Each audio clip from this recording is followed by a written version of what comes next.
Neo, did I say that right? Neo, or is it Neo? Neo. What does this guy sing?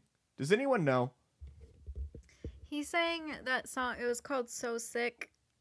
It was like early 2000s. Well, that was my music. I didn't listen to R&B. I'm not gonna sing it for you. Damn it. But well, we'll get Tripod in here. I'm pretty sure I actually have a song of his on my phone. Do you? Yeah. Well, so Neo, he is in the headlines, not for music, which I don't think he's been in the headlines for music in the last couple decades, actually. He's in the headlines. He has stirred some controversy for this interview clip right here. Go ahead and check this out.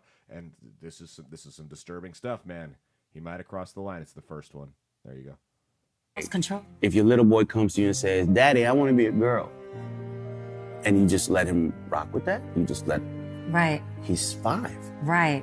And where did he get that from? If you let this 5-year-old boy decide to eat candy all day, he's going to do that. Exactly. Like, when did it become a good idea to let a 5-year-old, let a 6-year-old, let a 12-year-old make a life-changing decision for themselves? Right. When did that happen? Right. Like, I don't understand that. I don't get that. And to medicate these young kids that are 5, 6, growing up and knowing that it affects their brain, it affects their organs, it makes them sick, but they're not allowed to do drugs, they're not allowed to do alcohol. Right. But we can medicate them up. He can't drive a car yet, but he can decide his sex. Right, right. What sexual orientation, and he can cut off his pee-pee, and that, to me, that makes no sense whatsoever. And so I don't know if this is true, but I heard a rumor that they either passed or are trying to pass a law in LA that states if your child comes to you and asks to do some of these things and you say no, they could take your kid from you. Yeah, that's true.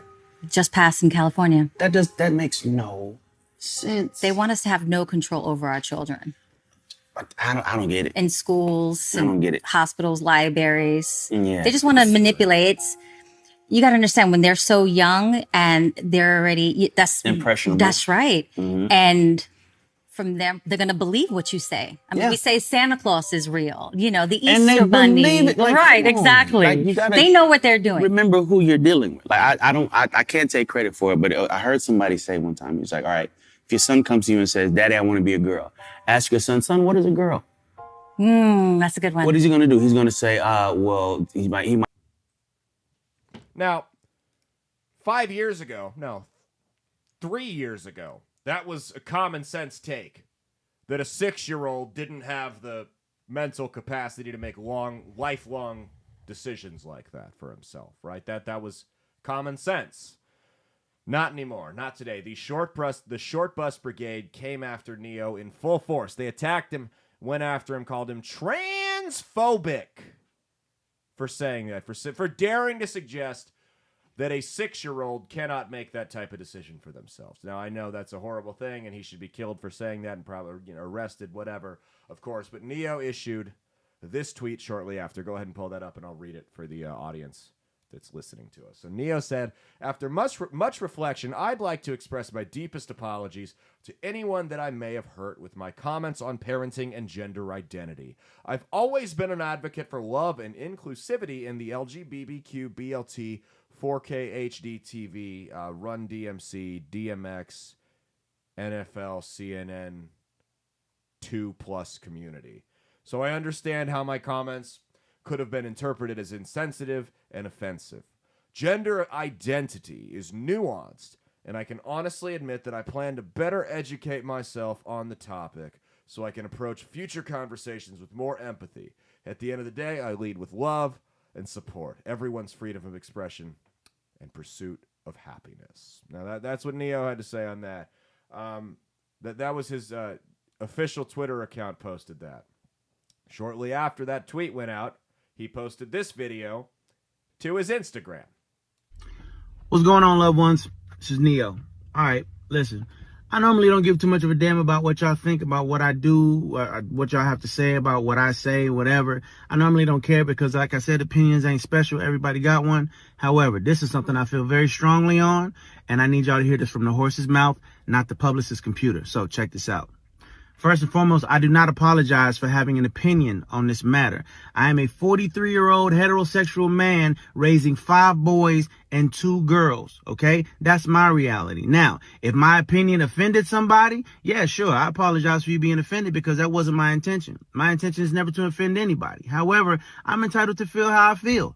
I'm absolutely entitled to feel how I feel the same way you are entitled to feel how you feel. I ain't asked nobody to follow me. I ain't asked nobody to agree with me. I was asked a question and I answered the damn question. Okay? I have no beef with the LBGTQIA plus community whatsoever. I ain't got no beef with y'all. Do whatever the hell it is you want to do. Do what you want to do with your kids. However, somebody asked my opinion on this matter, and this is how I feel. I will never be okay with allowing a child to make a decision that detrimental to their life. I will never be okay with that. I don't care. I definitely plan to educate myself a little bit more on this matter. However, I doubt that there's any book anywhere or any opinion that somebody's going to tell me that's going to make me okay with letting a child make a decision like that. That's just period, point blank, and that's how I feel. If I get canceled for this, then you know what? Maybe this is a world where they don't need a Neo no more, all right? And I got no problem with that. I'm a hustler, all right? I'll figure it out. I got kids to raise, and I'm going to do that regardless. So, with that being said, y'all have a good day. I love everybody. Live how you want to live, love how you want to love, but your opinion is yours. Speak your opinion as much as you damn well feel like it. Because as I said, they're not important. They're not special. Everybody got one, and you're entitled to it. I'm entitled to mine, all right? Y'all feel how y'all want to feel. Have a great day. It's Neo. Peace and love. Now that is how you deal with the short bus brigade. When they come after you, first off, the fact that his publicist went and tweeted that without his permission should tell you everything you need to know about the people that run the entertainment business.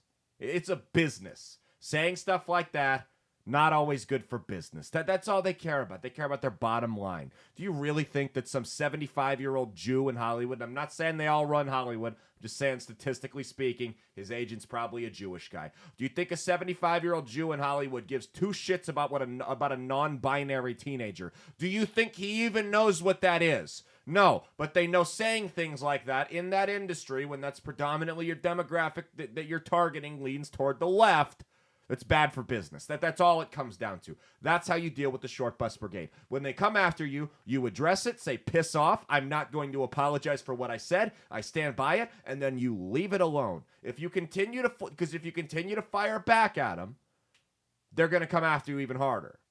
But if you just ignore them, they'll leave you alone. They'll move on to someone else. The fact is, these people that go around in these cancel mobs, these outrage mobs, they have a 48-hour attention span, if that. Unless something else comes up before that. They'll find something else to be upset about. Because it's not about holding people accountable. It's not even about social justice or these causes they believe in. It's about being bullies. It's about the fact they lead unfulfilling, worthless, pointless lives. And we'd all be better, including them, if they just took a cyanide pill and got it over with. They live pointless lives. They contribute absolutely nothing. They mean nothing to anybody. Even their pets would be better off without them. They're insufferable losers. Loser! You're a loser! It's nothing to do with them trying to support whatever the quote-unquote principles they claim to stand by. It has nothing to do with that, and everything to do with them being a bully. And if you apologize to them, or if you continue to engage them over and over and over again, they're sharks. They're going to start to smell blood in the water, and they're going to come after you even harder. What you do, you acknowledge it, say, no, I'm not apologizing. Have a good day. We're done talking about it. And you move on. And they'll move on, too, once they realize they can't get the reaction out of you, because that's what they are. They're bullies. That's really all they are, is they're bullies. This is about them feeling some type of power and importance in their meaningless, pointless lives that they don't get to feel at any other point in time when they're getting trampled on by customers at their job at Home Depot. That's what this is about. We've made a lot of Home Depot references on the show today. I don't know why. I have no beef with the good folks at Home Depot. If they want to sponsor the show, they're more than welcome to. I would definitely take that money. They're bullies. They want a reaction out of you. If they don't get a reaction, they'll move on. That's all there is to it. Don't get too heated. Don't go after him. But address it and be done with it. And that's exactly what he did. So good for him. Seriously, good for him. I'm not a big R&B fan, but you know what? I'll go spin his music on Spotify. Probably on mute, not gonna lie. But I'll go spin his music on Spotify so he can get that 0.0003% of a cent from my listens. Hey, thanks for watching. If you liked what you saw, be sure to click the link in the description to get the full episode on Rumble. If you prefer to listen along, you could actually get us on Spotify, Spreaker, and iHeartRadio. You can also go to www.outlawstreamers.com to learn more about not just my show, but tons of other great shows and all the exciting projects they have coming up. Follow my socials at Caleb Isn't Funny on Twitter and Instagram, at Caleb Salvatore Comedy on the Chinese Spy app that is TikTok, and be sure to like and subscribe to this YouTube channel. Thanks, and we'll see you every Saturday for brand new episodes of That's Based. Peace.